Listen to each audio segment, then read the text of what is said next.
Cristo é o Senhor. Vocês, Ele é o Senhor. Ele é o Senhor.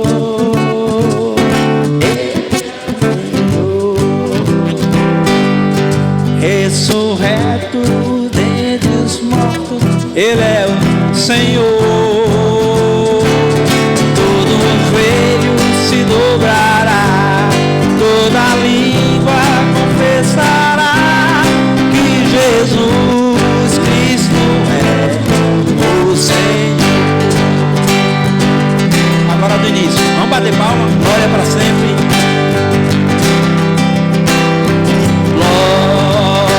Para sempre ao Cordeiro de Deus, a Jesus o Senhor, ao Leão de Judá, a raiz de Davi, que venceu e o livro abrirá. O céu, a terra e o mar, o céu,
assim. Só que a gente não tem a mesma idade, né? A gente vai perdendo. Mas não perdi não, viu? Estou de pé. Tinha uma música aqui que somos jovens crentes que amam ao Senhor. Jovens crentes que amam ao Senhor. Como é? Usando a Bíblia todo dia em oração com alegria, vamos cantar.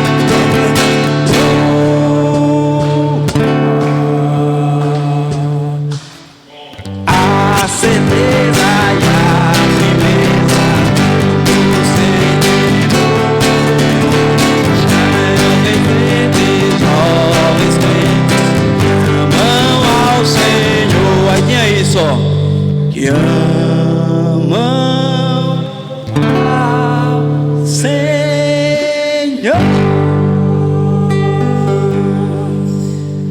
Rapaz, era bom demais, viu? O pastor, eu acho que ele tem esse problema na coluna por causa dessa época, viu?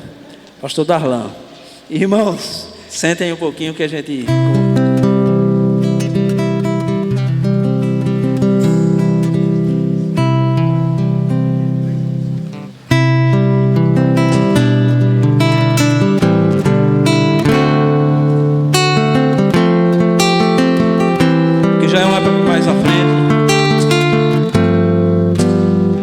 És a nossa estrela da manhã, Santo que nos trouxe a paz. Em tuas mãos está todo vencer. Resposta a todo aquele que clama.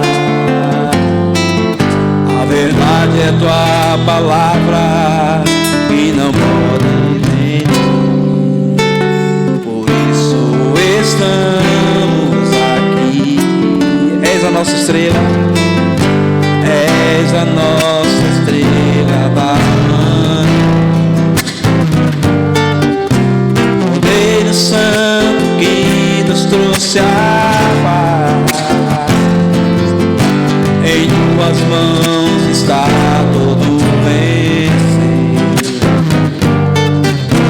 Resposta a todo aquele que clama.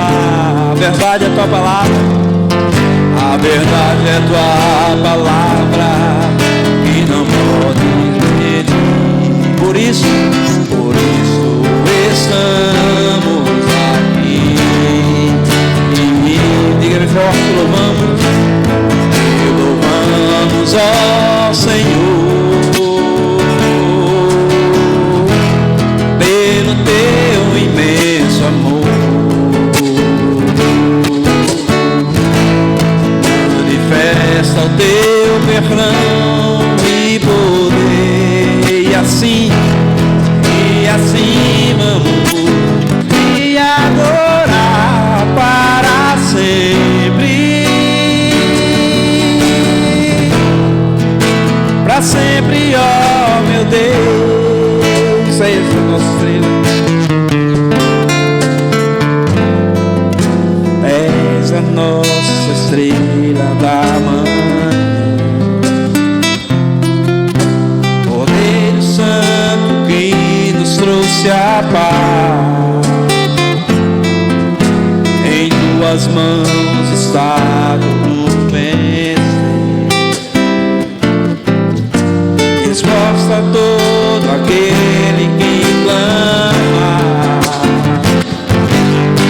A verdade é tua palavra que não pode mentir. Por isso estamos aqui. Te louvamos, ó Senhor. Te louvamos, ó Senhor.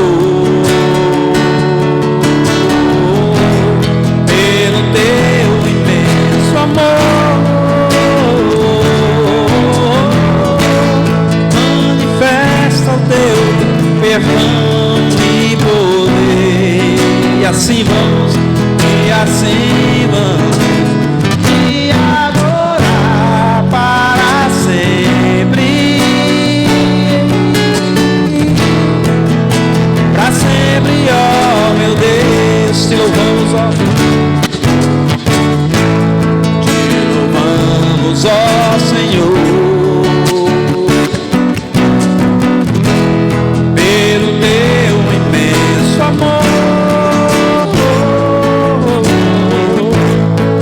Manifesta o teu perdão e poder, e assim vamos te adorar para sempre. Para sempre, ó meu Deus.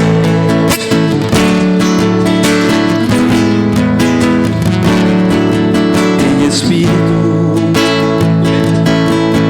verdade, te adoramos, te adoramos,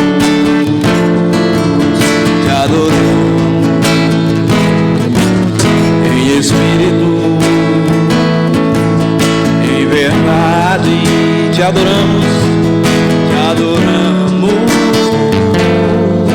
te adoramos. Rei dos reis e Senhor, te entregamos nosso viver. Rei dos reis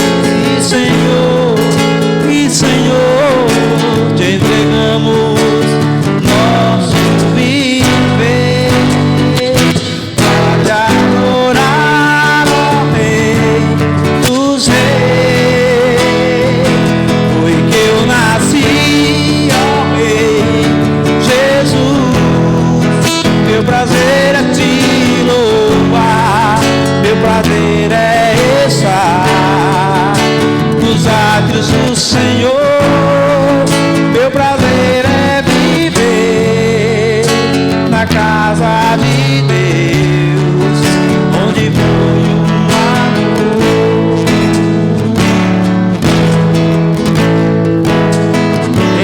em espírito,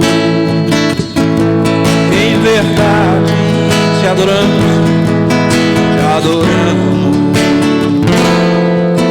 te adoramos, em espírito, em espírito, em espírito, em verdade. Te adoramos, te adoramos, te adoramos, Rei dos Reis, Senhor, oh, Rei dos Reis, Rei dos Reis,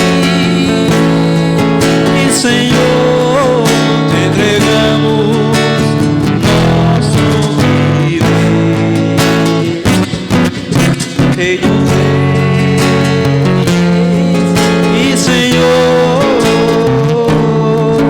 te entregamos nosso viver, pra te adorar, ó Rei dos Reis. Foi que eu nasci, ó Rei Jesus. Meu prazer é te louvar, meu prazer é estar nos átrios do Senhor.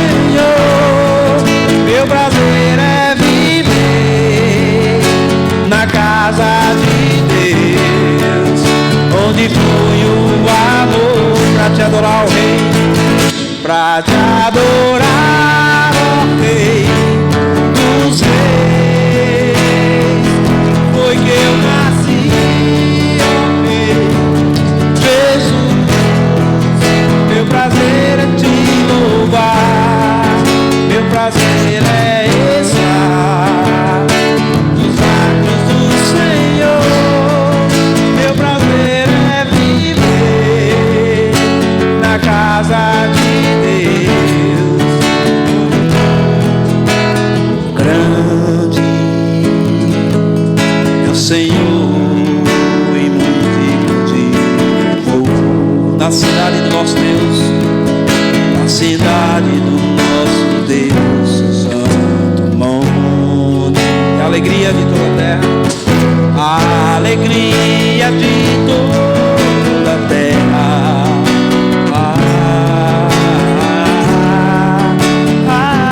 Grande é o Senhor, grande é o Senhor em quem nós temos a vitória, e que nos ajuda contra o inimigo.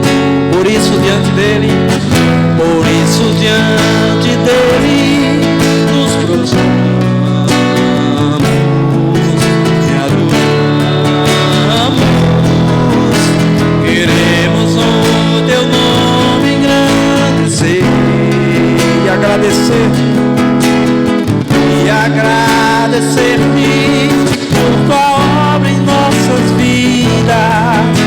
Confiamos em teu infinito amor, pois só tu és o Deus eterno sobre toda a terra e céu. Grande é o Senhor, grande é o Senhor e muito digno, é o Senhor e muito digno, na cidade do nosso Deus.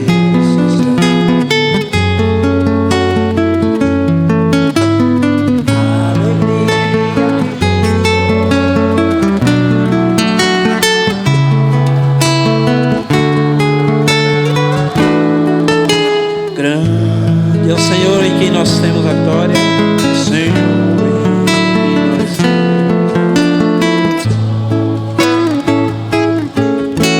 quem nos ajuda.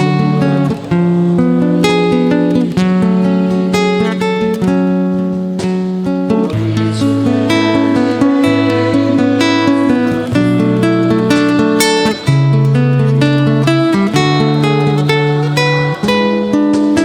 queremos o teu nome engrandecer.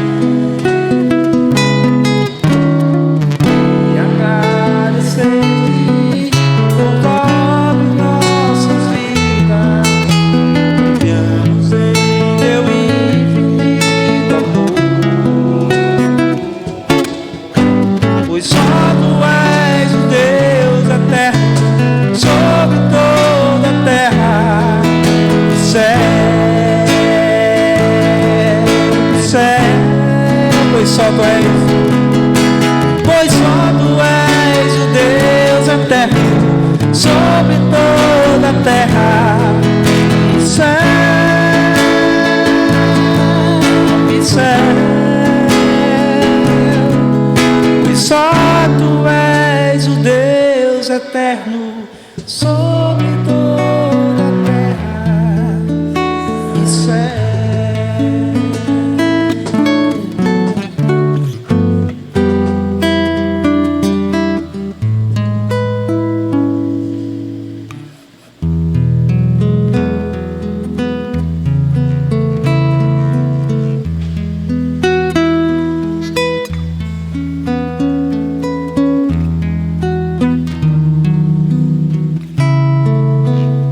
Jó fez essa oração: bem sei que tudo podes, e nenhum dos teus planos podem ser frustrados.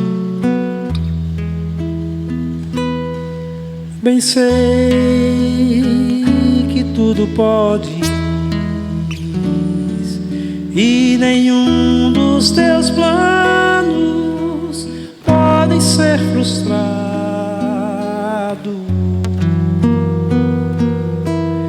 Bem sei que tudo pode, e nenhum dos teus planos podem ser frustrados.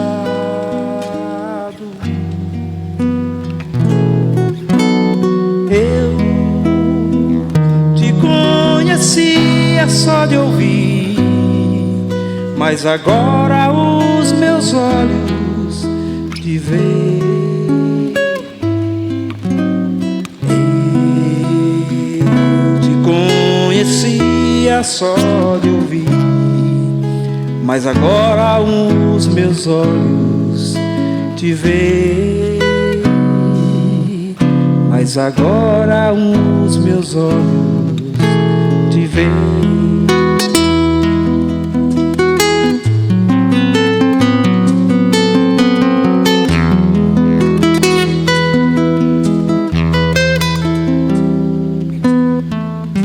Bem sei que tudo pode, e nenhum dos teus planos podem ser frustrados.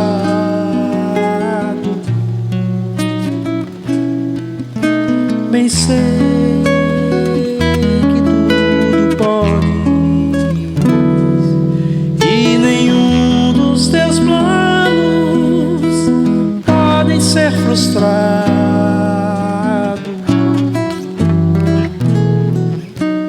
Eu te conhecia só de ouvir, mas agora os meus olhos te veem.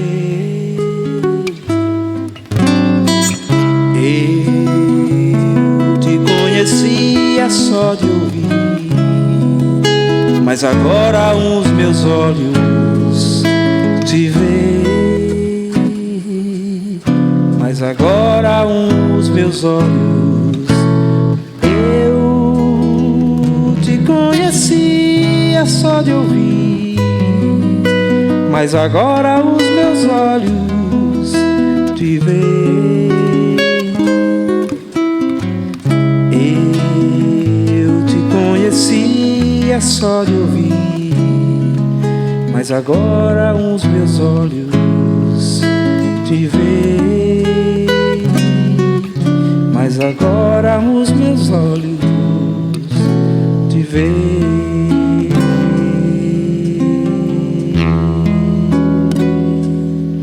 Louvado seja o nome do Senhor.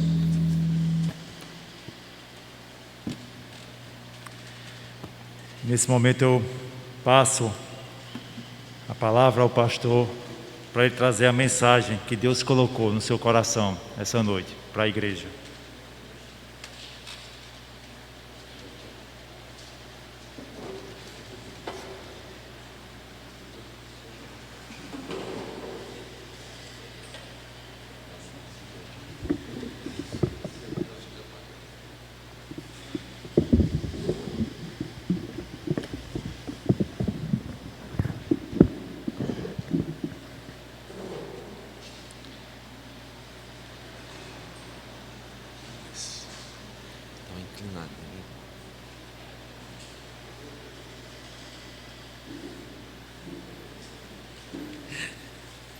É muita luta, né?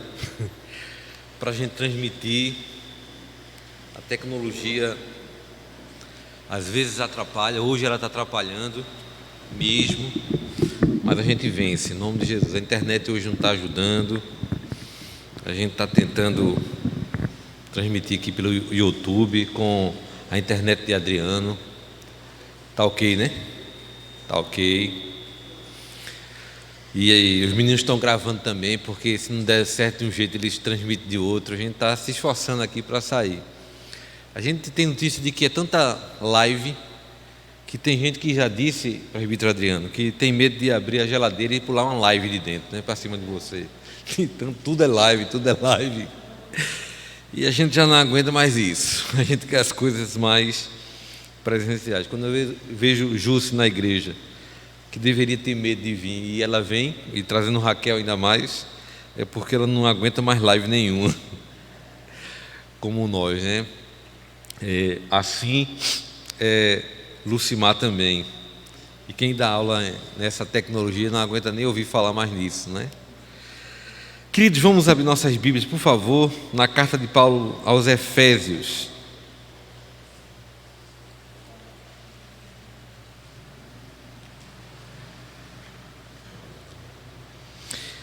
Capítulo 2, um texto muito conhecido nosso,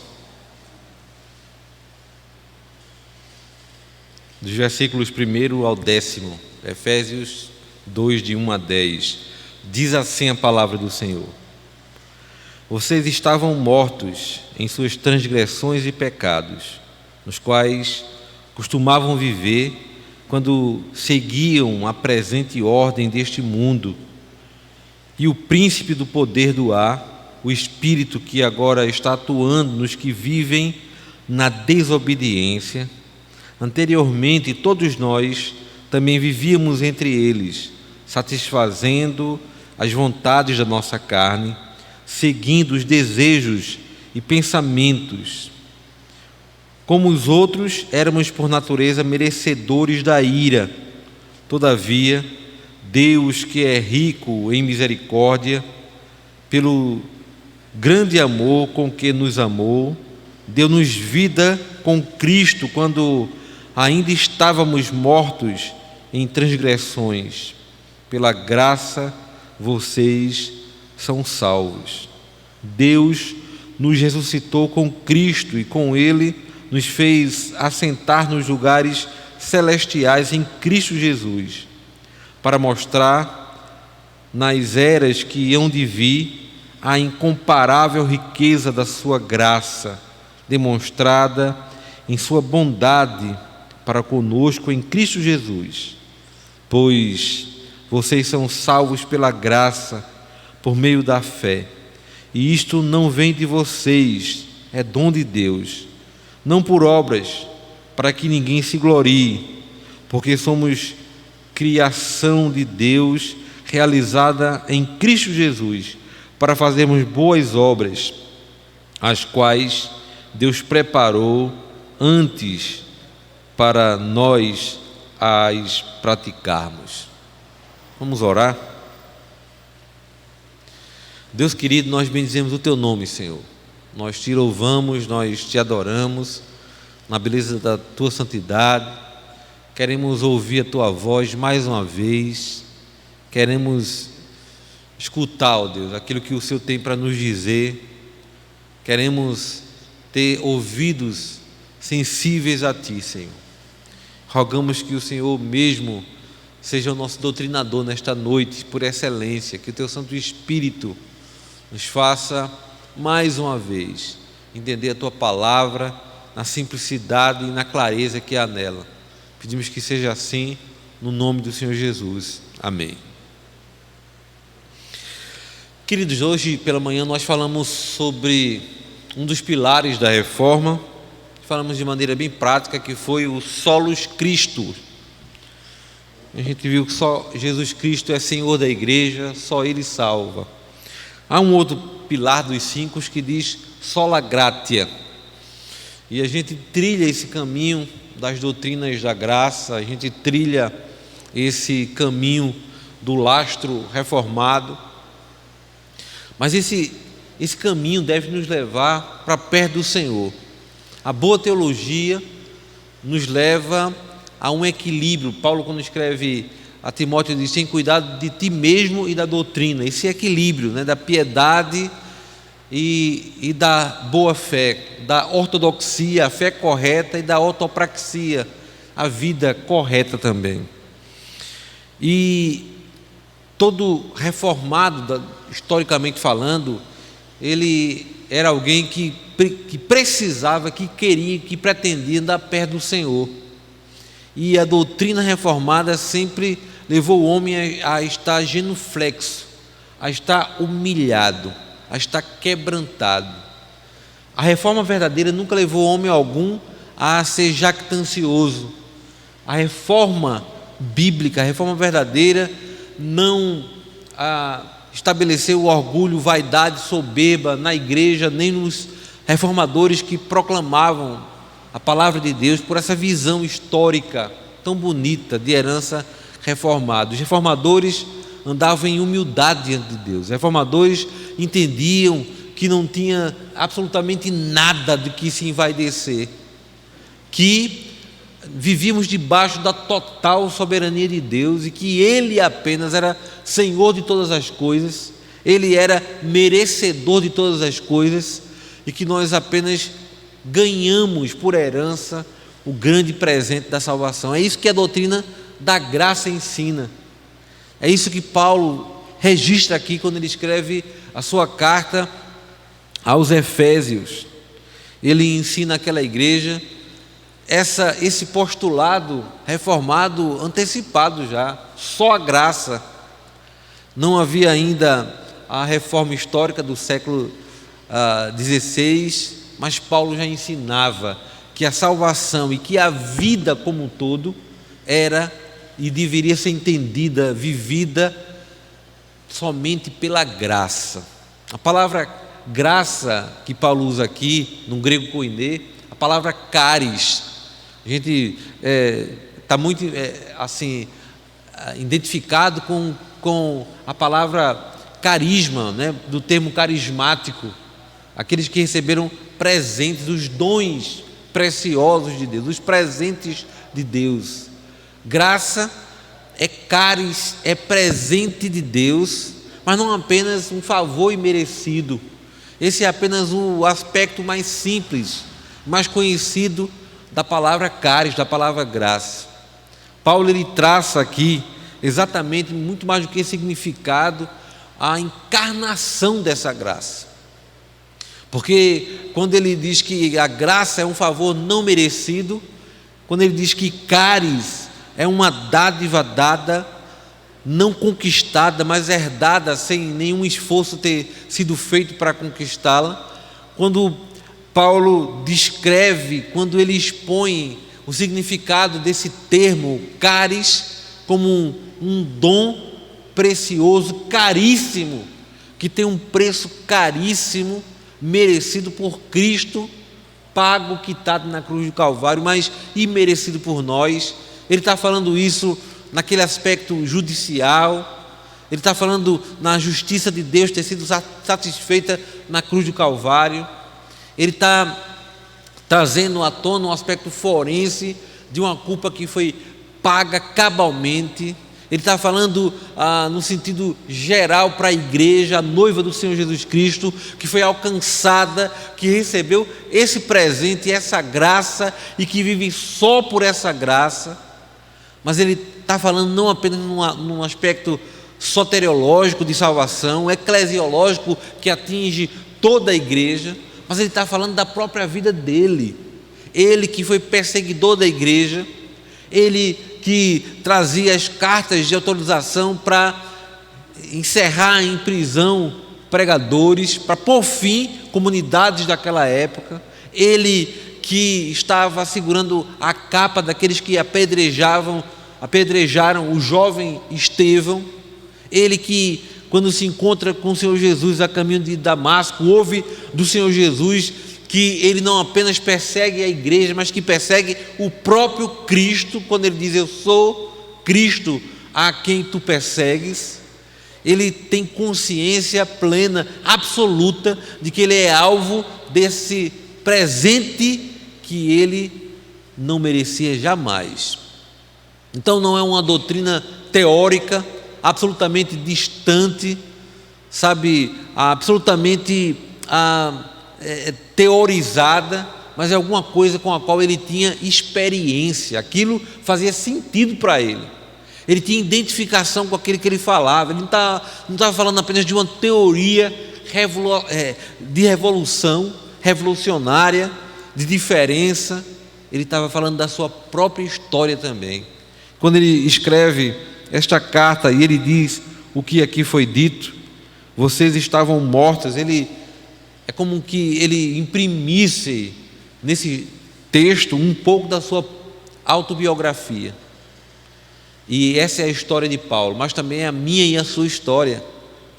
Como Paulo, eu e você, nós não merecemos nenhum favor de Deus, não merecemos a salvação, não merecemos a misericórdia, não merecemos o perdão, não merecemos a herança dessa história tão bonita, não merecemos nos orgulhar de ter chegado até nós uma tão linda e tão séria e tão correta doutrina. Pelo contrário, a gente tem que se humilhar diante do Senhor, grato, porque mesmo sem merecer e sem continuar merecendo, Ele nos deu essa tão grande salvação. Há 3 verdades que Paulo fala aqui, muito mais do que isso, mas eu queria elencar nesta noite 3 verdades sobre esta afirmação, só a graça. A primeira é que ela transforma morto em vivo. Essa graça, ela é milagrosa. Ela transforma aquele que já está morto em alguma coisa que tenha vida, que seja pungente, que tenha de fato, que seja animada. Ele faz essa transformação histórica, mas também essa transformação experiencial. Paulo diz que a gente é morto, primeiramente a gente tem que entender que esse é o estado do homem quando o Senhor nos encontra. Paulo está falando aqui que esse é o estado perigoso de que qualquer uma pessoa se encontra quando não tem e não se encontrou com o Senhor Jesus Cristo. Ainda que seja vivo biologicamente, o seu estado diante de Deus é de morte. Ele é morto. E é uma morte sem solução, porque é morte espiritual. É a separação da vida diante do Deus eterno que dá vida a todas as coisas. Ele é morto. Embora se locomova, embora respire, a sua situação diante de Deus, a sua condição é de total morte, é de total separação. E Paulo diz que a gente foi encontrado assim, mortos pela nossa transgressão, pelo nosso pecado. Transgressão, queridos, é exatamente a palavra que define o que é pecado. Porque pecado é muito mais do que erro. Pecado, diz o nosso breve catecismo, né? Pecado é a transgressão da lei do Senhor ou a falta de conformidade com ela. Isso é que é pecado. É claro que tem uma igreja legalista, uma vertente da igreja legalista que torna tudo pecado. Daqui a pouco respirar será pecado. Respirar, não é? Será pecado. Aí há um outro lado que também tudo pode, está tudo certo, porque o homem é o centro de todas as coisas. Não é não, viu? Mas tem gente tentando ensinar isso. E a gente fica entre esse 8 e 80. Mas Paulo está dizendo que a nossa condição é de morte como consequência da queda. Consequência da queda, que é uma catástrofe histórica, cósmica, não é? E que a gente herdou isso no nosso DNA espiritual. E a gente é encontrado assim. E qualquer um que não seja revivificado pelo Senhor, que não experimente, que não sofra um novo nascimento, ainda vive nessa condição de morte, morto em delitos e pecados. Essa graça de Deus, essa obra que a gente não merece, mas que o Senhor nos concede, nos faz sair de uma condição para outra. Paulo, quando escreve a gente falou isso hoje de manhã, na escola dominical, escreve aos Filipenses, ele diz que ele nos transportou do reino das trevas para o reino do Filho do seu amor. Há duas palavras ali. Primeiro, um reino menor, um império das trevas. Depois ele fala sobre Basileia, um reino maior. E ele não apenas nos tira de um lugar e nos deixa vulneráveis, mas ele nos livra e nos transfere para um reino seguro, o reino do Filho do seu amor. Ele é o Deus que transforma a nossa vida, transforma nosso estado de morte, nosso estado de miséria, nosso estado de queda, nosso estado de separação, nosso estado, de perigo total, iminente, para que a gente tenha vida. E quando Jesus falou sobre vida, ele disse que não queria que a gente tivesse uma vidinha marrom não. Ele queria que a gente tivesse, e queria e quer, que a gente tivesse uma vida plena, uma vida abundante, uma vida que vale a pena viver, uma vida empolgante, uma vida com satisfação. Nesse mesmo tempo que Levi falou essas músicas aí, havia uma que dizia: satisfação é ter a Cristo, não há melhor prazer já visto, sou de Jesus e agora eu sinto satisfação sem fim, sim, paz real, sim, gozo no coração, satisfação. Essa graça transforma morto em vivo. Mas só essa graça também, a segunda verdade, é que ela perdoa merecedores da ira. Há um livro que foi transformado em livro, O Peregrino. Eu passei a leitura deste livro para uns adolescentes numa igreja na região metropolitana do Recife e fiz um acampamento com eles. Eram alguns adolescentes, mas tinham 15 adolescentes descrentes. E quando eu passava pelos corredores do lugar que a gente fazia o acampamento, eles ficavam repetindo: o salário do pecado é a morte, é a morte, é a morte. Porque no filme eles enfatizavam isso e repetia como eco: o salário do pecado é a morte, é a morte, é a morte. O filme não é muito empolgante para adolescente não, sabe? Mas é o texto que Paulo escreve aos Romanos e é verdade: o salário do pecado é a morte, é a morte, é a morte. Funcionou, viu? Porque todos aqueles adolescentes entregaram a vida ao Senhor Jesus Cristo e aí eu tive o privilégio de batizar todos eles que participaram daquele acampamento. Mas aquilo marcou. Eles ainda já na igreja, já perto de batizar, passavam por mim para tirar onda e dizia: o salário do pecado é a morte, é a morte, é a morte. Mas é verdade, nós somos alvos merecedores da ira de Deus, porque a consequência dessa transgressão, de errar o alvo, de ser criado para uma coisa e viver para outra, esse é o sentido da palavra pecar, é errar o alvo, o objetivo da vida, viver fora do propósito de Deus. Quando a gente vive fora desse propósito, a gente vive como inimigo de Deus, e Paulo diz isso: a gente vive em inimizade contra o Senhor, a gente vive nadando contra a maré, a gente vive sempre nessa contradição de ser criado para uma coisa e insistir em viver para outra, não para aquilo que Deus nos chamou. E a nossa vida era assim, queridos, por isso que é graça. A nossa vida era que lá no nosso interior a gente sabia que a gente não era feito para a maneira que a gente vivia, mas a gente insistia. Assim são as pessoas que vivem alijadas, da presença de Deus. Tanto é que os maus feitos, os erros, eles não são cometidos à luz, eles são feitos às escondidas, porque a gente sabe que lá no íntimo da nossa vida há pecados que desagradam a Deus, ao próximo, e o ser humano é levado a fazer isso nas trevas e não às claras e não à luz. Mas Paulo diz que a gente era, no versículo 3, a gente era digno, era da ira de Deus, que a gente vivia e atuava em desobediência, seguindo o espírito do curso deste mundo. A gente não dava ouvidos à voz de Deus, mas ao espírito deste mundo, o mundo que jaz no maligno. E quando a gente vive isso, embora a gente se fira, e pecado sempre traz dor para aquele também que comete pecado, mas a gente acha que é bom. Há um prazer na transgressão. Há uma coisa muito confusa, porque a gente fica sentindo um sentimento dúbio de um prazer momentâneo, não total, mas um relampejo de prazer, com uma consciência de dor e de desagrado, porque quando a gente peca, a gente fere a Deus, mas a gente fere a nós mesmos também, porque não fomos feitos para isso.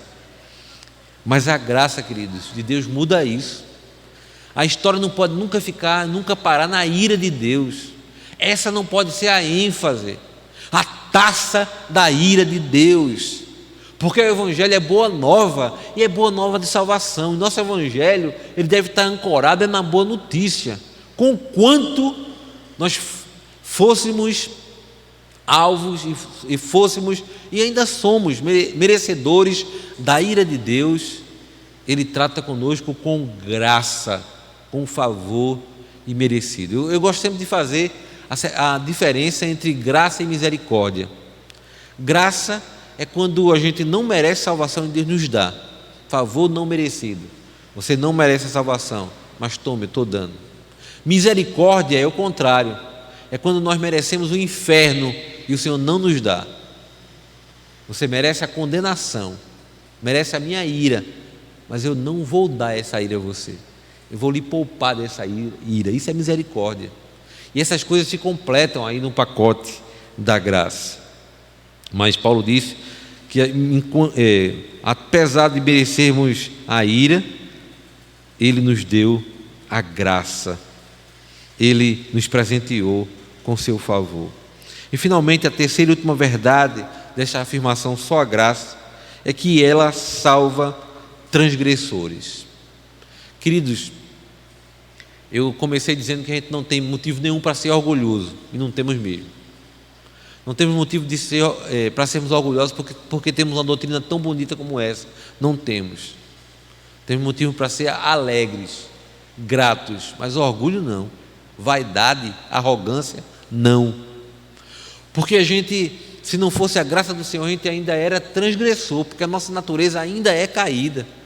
É porque Ele refez em nós, o novo nascimento é Ele infundir em nós a nova natureza em nós.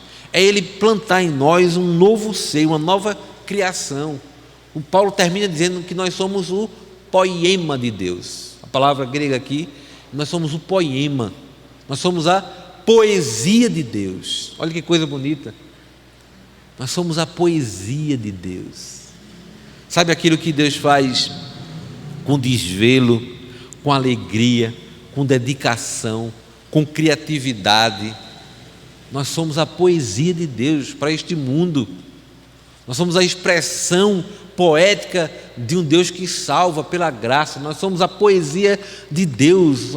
Somos aquilo que Ele faz com graça, com arte, que Ele faz com alegria, que Ele faz com a sua própria satisfação. Nós somos a poesia de Deus. Mas se não fosse essa graça, nós continuávamos na condição de transgressores, porque nós continuamos pecando, nós continuamos ainda, queridos, vulneráveis à desobediência.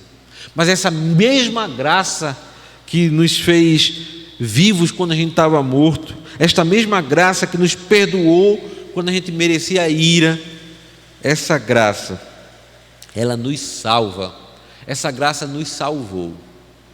E é incrível, queridos, como a gente torna, eu entristeço com isso, quando a igreja do Senhor Jesus, ela começa a se acostumar com algumas coisas, ela começa a achar que algumas coisas que já nos foram muito caras, muito preciosas, quando essas coisas passam a ser irrelevantes, quando essas coisas passam a ser de somenos importância, quando essas coisas passam a ter um significado quase de continuidade, mecânico, quando essas coisas passam a ser simplórias, quando essas coisas passam a ter um valor muito simplista na nossa vida, muito elementar.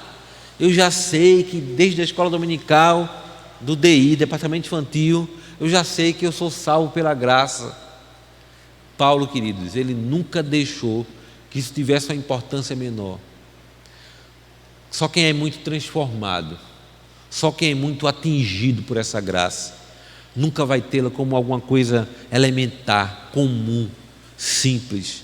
Só quem foi transformado por essa graça, só quem sabe o que é de fato essa graça, só quem sabe o peso de glória que há nesse presente, só quem sabe daquilo que foi liberto, daquilo que se livrou pela graça, é quem vai dar sempre a importância que a graça deve ter.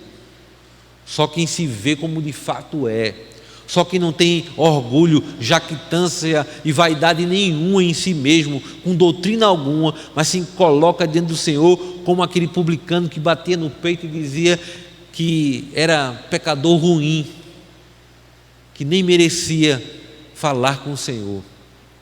Só quem olha para si mesmo como um filho pródigo, que volta e diz para o pai que não é digno de ser chamado de filho, que o deixe pelo menos ser um dos empregados.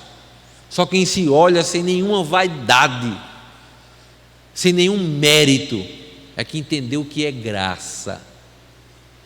Só quem passou pela transformação que Paulo fala dessa graça, que não lida com essa coisa tão preciosa, esse presente tão precioso, como uma simples teoria histórica, bonita, segura, mas que tem o seu significado. Eu falei que essa é a história de Paulo, mas essa é a minha história, essa é a sua história, essa é a nossa história. Nós fomos alcançados, nós fomos salvos por essa graça. Se não fosse essa graça, nós não apenas, queridos, éramos mortos espiritualmente, não apenas éramos alvo da ira de Deus, como a gente era cidadão do inferno, como a gente ia permanecer e finalmente, de modo definitivo, no império das trevas, amargando o sofrimento eterno, pranto e ranger de dentes, como diz a Escritura. Mas nós fomos alcançados por essa graça. Essa graça não apenas mudou nosso destino eterno, mas mudou nossa vida aqui e agora. Essa graça não apenas nos tirou de um endereço e colocou em outro. Essa graça não apenas diz respeito ao nosso destino de vida eterno, mas essa graça diz respeito a como nós vivemos aqui e agora, a como nós enxergamos o nosso Deus, queridos, e a como nós olhamos para nós mesmos. Eu gosto muito de repetir o que Calvino, o grande reformador, dizia em relação a gente conhecer a Deus para a gente se conhecer a nós próprios. Ele dizia no seu primeiro livro, Nas Institutas da Religião Cristã, que a gente só conhece a Deus à medida que a gente se conhece, só conhece a nós mesmos à medida que a gente conhece a Deus. Esse conhecimento de mão dupla se completa quando eu vejo a Deus na sua santidade, na sua majestade, e me vejo como um pequeno pecador. Eu sei quem eu sou e sei quem Deus é. Essa é a visão da graça, e a gente não pode perder essa perspectiva da graça nunca. Isso altera, queridos, até o meu relacionamento com o próximo, porque eu devo tratar o próximo não como segundo aquilo que eu acho que ele merece, mas pela graça de Deus. Eu queria concluir contando uma história que eu ouvi há muito tempo atrás, quando eu era criança ainda. Era um disco, um bolachão preto, eu sou dessa época. Chegou à nossa casa um disco do pastor Nilson do Amaral Fanini. Só os antigos. Era um grande evangelista batista nessa nossa nação. Ele contou uma história que eu acho que eu já contei aqui também, vou relembrar os irmãos, que tinha um evangelista no Rio de Janeiro que subia, na época se chamava favela mesmo, não era comunidade, não era favela. A favela era a favela. O evangelista subia todos os domingos à tarde para evangelizar as crianças de uma das favelas do Rio de Janeiro. Não eram esses grandes conglomerados que é hoje. Até isso era menor e mais simples. E ele subia, levava bombom, pipoca, lições bíblicas e ensinava aquelas crianças. Ele fazia isso todos os domingos. E um dia ele foi subir e levou uma pedrada na testa, caiu desacordado, foi internado, passou 3 dias no hospital. Quando ele se recuperou, meses depois, ele vai subindo de novo o morro. era morro, né? Chamado morro, para chegar na favela e evangelizar aquelas crianças. Ia levando, na época, né? Aquilo era mais moda, levando o de sempre, a pipoca, os bombons, cartolina com figuras, a lição. Ia levando um embrulho que era um terninho, porque uma das crianças faria aniversário. E um senhor ia descendo e perguntou o que era aquilo. Ele falou que costumeiramente subia, e ele disse: e esse presente é para quem? Ele disse: é para Pedrinho.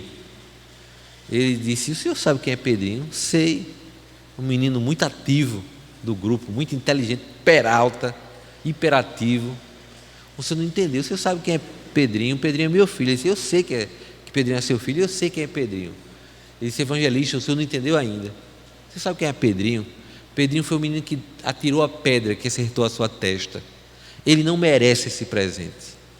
E aquele evangelista sábio olhou para aquele pai, irado com o que o filho tinha feito, e disse: ele não merece, mas ele precisa. Esse é o olhar da perspectiva da graça, queridos. Nós não merecíamos salvação, nós não merecíamos perdão, mas o Senhor nos perdoou.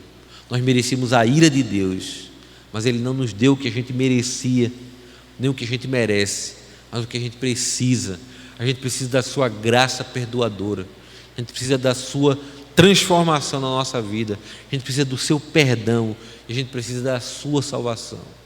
Às vezes nós somos filhos ingratos que, conquanto sejamos alcançados por essa graça, esquecemos isso e tornamos isso tão pequeno, tão comum, mas ainda assim Ele continua a nos dar o que a gente precisa e não o que a gente merece, porque Ele não muda. E Ele nos ensina a olhar para o outro na mesma perspectiva, na perspectiva da graça. Quando a gente está irado com aquele aluno que não corresponde, a gente deve pedir a Deus a graça de agir com graça, dar a Ele o que Ele precisa e não merece. Aquele filho que naquela semana deu um trabalho, a gente deve olhar para ele com um olhar de graça. Graça não significa ausência de disciplina, pelo contrário, Deus disciplina quem ama, mas disciplinar com graça, até isso, com graça. Eu fui educado há muito tempo para não bater em nenhum filho com raiva. Imagina, né? Agora Darlanzinho está maior do que eu, mas Darlanzinho era meio magrinho, pequeno. Se eu chegasse com os meus 100 quilos, desse imagina, uma mãozada, irado, um menino daquele, eu esperava a raiva passar. Sempre fiz isso, esperava a raiva passar. Nunca deixei de se disciplinar, viu? Às vezes estava no churrasco, menino em churrasco apronta, né? Churrasco da igreja, chama a família pastoral. Filho de pastor é uma bênção. Derrubava a coisa, quebrava. Aí eu deixava a raiva passar um pouquinho, procurava um banheiro, disciplinava sem humilhar, sem que ninguém visse meu filho ou minha filha sendo disciplinada. Porque a disciplina é para recuperar, é para restaurar, não é para humilhar, não é para envergonhar, é para restaurar, mas pela graça, com graça. Depois que eu dava as minhas palmadinhas, eu me abraçava com meus filhos, eu acho que eu chorava mais do que eles, caba mole. Eu creio que Deus age assim com a gente também, queridos. Deus lida conosco com graça, mesmo na disciplina. A gente tem umas histórias, umas besteiras, né? Quando Deus nos chama pelo amor, chama pela dor. Deus só chama pelo amor, só pelo amor, ainda que doa, é só pelo amor.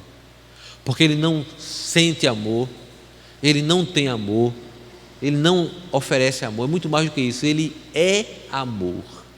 Deus é amor. E Deus é esse que transforma a morte em vida, perdoa merecedores de ira e salva os transgressores. Esse é o nosso evangelho. Esse evangelho que nos humilha, que nos faz ser grato em humildade. Eu continuo sem merecer e o Senhor continua me dando o que eu preciso e não o que mereço. Isso é só a graça. Só a graça. Viver só por esta graça. Que Deus nos abençoe, queridos, que a gente compreenda cada vez mais e que a gente fale cada vez mais dessa graça para a honra e para a glória do Senhor Jesus. Amém.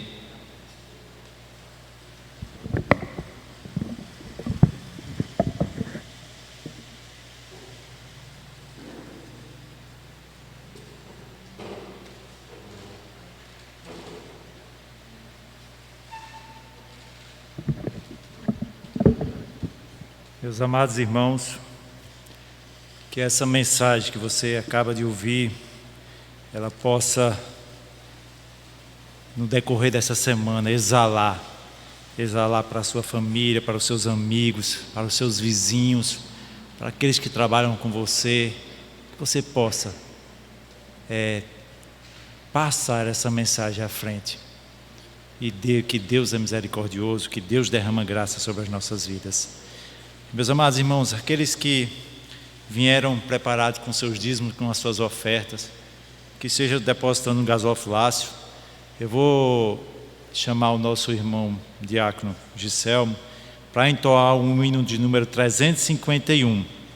E aqueles que vieram preparados com seus dízimos, com as suas ofertas, que estejam depositando um gasofilácio, o hino de número 351. Põe aqui o hino número 351.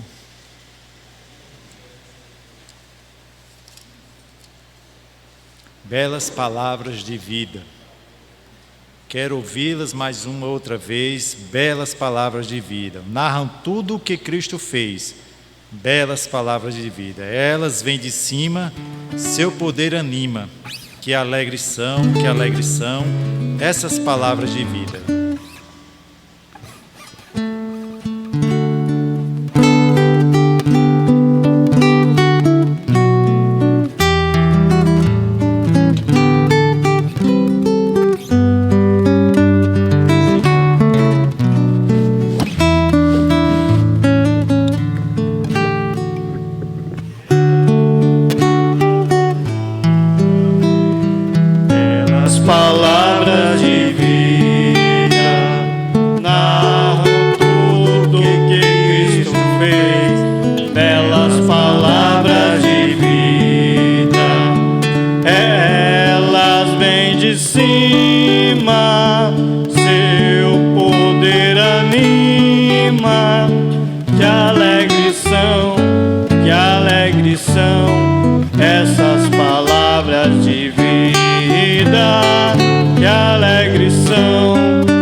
Essas palavras de vida, só Jesus Cristo a todos dá belas palavras de vida.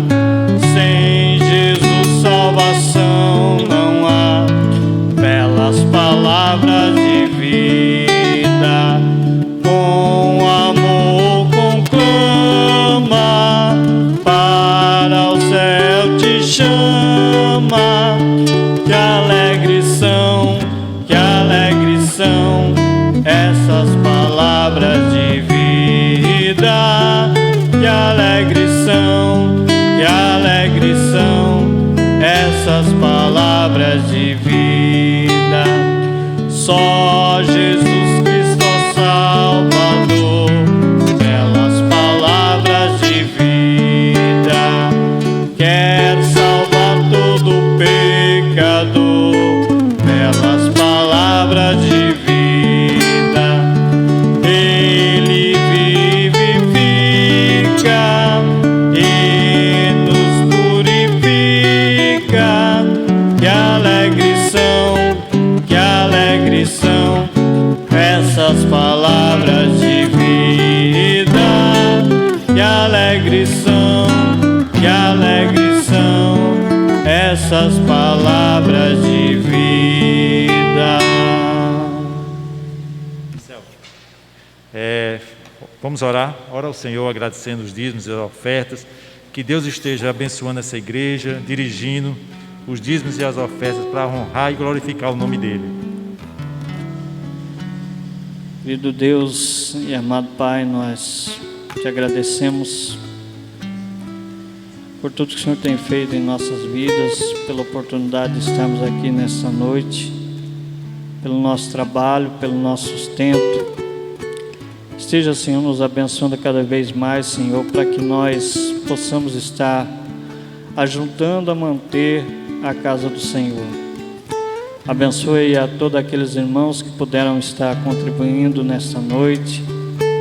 Dê a eles, ó Pai, cada vez mais força Dê a eles, ó Pai, mais empenho, Senhor, para que possa estar colaborando na Tua casa. Abençoe também, Senhor, aqueles irmãos que por algum motivo não puderam estar contribuindo, Senhor, que estão desempregados, Senhor. Mas nós sabemos, ó Pai, que o Senhor é o Deus de tudo, Senhor, e nós cremos que o Senhor há de abrir as portas também, Senhor. É no nome do Teu Filho Jesus que nós oramos, agradecidos por tudo que o Senhor tem feito e pelas demais coisas que cremos que ainda há de fazer. Amém, Senhor. Eu convido nesse momento o reverendo Edivânio. Ele vai fazer a oração final e impetrar a bênção apostólica. Vamos colocar de pé? Isso.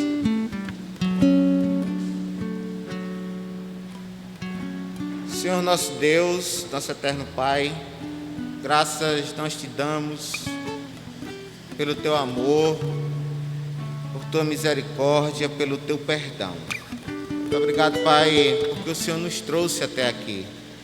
Muito obrigado pelos louvores a ti entoado. Muito obrigado pela oportunidade de te ouvir. Rogamos a ti, ó Pai, que o Senhor abençoe a cada um de nós, que o Senhor nos dê uma semana na tua santa presença. Que o nosso desejo, que o nosso coração esteja voltado para o Senhor. Que nós possamos, ó Pai, viver o verdadeiro Evangelho. Que nós possamos te buscar em espírito e em verdade. Que nós possamos, ó Pai, nos colocar diariamente, durante essa semana que se inicia na tua santa presença, na certeza de que o Senhor nos ouve, na certeza de que o Senhor está conosco, na certeza de que o Senhor nos guarda, nos livra e nos protege de todo o mal.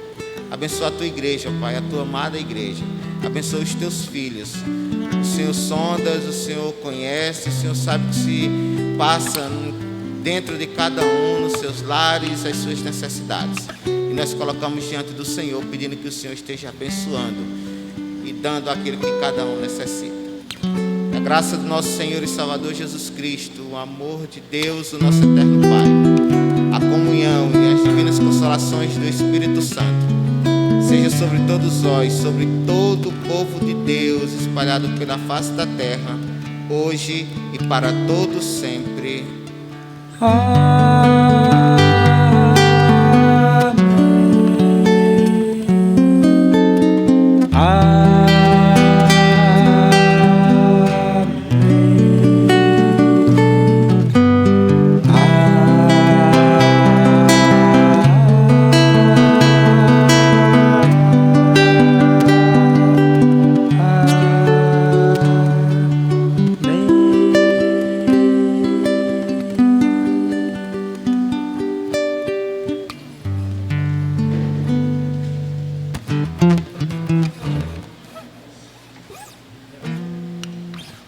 Irmão, só um recado.